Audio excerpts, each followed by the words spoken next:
Hello मित्रांनो, तुमच्या Marathi Dick चॅनलवर स्वागत आहे।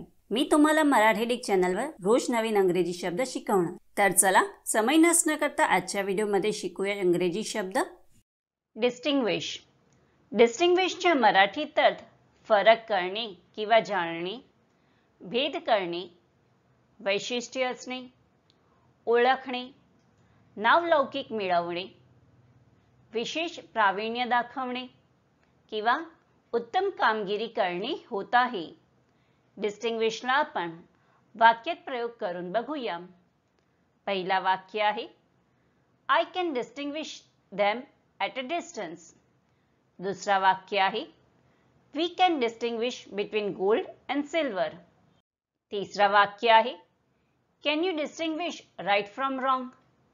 चौथा वाक्य आहे How do you distinguish between a star and a planet? Friends, व्हिडिओला लाईक, शेअर आणि कमेंट करायला विसरू नका आणि चॅनलला सबस्क्राइब करा। Thank you.